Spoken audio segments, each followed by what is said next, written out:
কখনো কি এমন হয়েছে আপনি একটা কাজ খুব ভালো পারেন, কিন্তু সবার সামনে করতে গিয়ে আপনার হাত পা কাঁপতে শুরু করলো? কিংবা গ্রুপে আড্ডার মাঝে আপনার মাথায় খুব সুন্দর একটা আইডিয়া এলো, কিন্তু লোকে কি ভাববে বা আমি যদি ভুল কিছু বলে ফেলি, এই ভয়ে আপনি চুপ করে রইলেন। এই যে নিজের যোগ্যতার উপর সন্দেহ করা এবং অন্য মানুষের মতামতকে নিজের চেয়ে বেশি গুরুত্ব দেয়া, একে আমরা বলি আত্মবিশ্বাসের অভাব। আমরা অনেকেই ভাবি যারা স্মার্ট বা সফল তারা বোধহয় জন্ম থেকেই এমন আত্মবিশ্বাসী, কিন্তু নির্মম সত্য হলো আত্মবিশ্বাস কোনো জন্মগত গুণ নয়। এটি একটি মানসিক পেশি যা চর্চার মাধ্যমে শক্তিশালী করতে হয়। আপনি কি জানেন পৃথিবীর বহু প্রতিভাবান মানুষ আজ পেছনে পড়ে আছেন শুধুমাত্র তাদেরই আমাকে দিয়ে হবে না বা লোকে কি বলবে এই ভয়ের কারণে? আজ মন ও জীবনের এই ভিডিওতে আমরা জানব কেন আমাদের মনের ভেতর এই হীনমন্যতা তৈরি হয়, এটি কিভাবে আপনার জীবনের সমস্ত সুযোগ কেড়ে নিচ্ছে, এবং 3টি সহজ মানসিক কৌশলে আপনি কিভাবে নিজের আত্মবিশ্বাসকে আকাশচুম্বী করে তুলবেন। ভিডিওর প্রতিটি কথা মনোযোগ দিয়ে শুনবেন, কারণ আজ আপনার নিজের ভেতরের রাজাকে জাগিয়ে তোলার সময় এসেছে। আমাদের বুঝতে হবে এই লোকলজ্জার ভয় বা হীনমন্যতা একদিনে তৈরি হয়নি।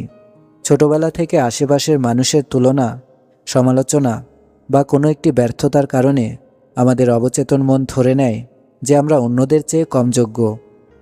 যখনই আমরা নতুন কিছু করতে যাই, মন আমাদের পুরনো ব্যর্থতার কথা মনে করিয়ে দেয়। আপনি একটু ঠান্ডা মাথায় ভেবে দেখুন, আপনি যখন অন্যকে খুশি করার জন্য নিজের ইচ্ছা চেপে রাখছেন, আপনি কিন্তু নিজের জীবনের রিমোট কন্ট্রোল অন্যের হাতে তুলে দিচ্ছেন। তাহলে এই হীনমন্যতার খাঁচা থেকে মুক্তির উপায় কি?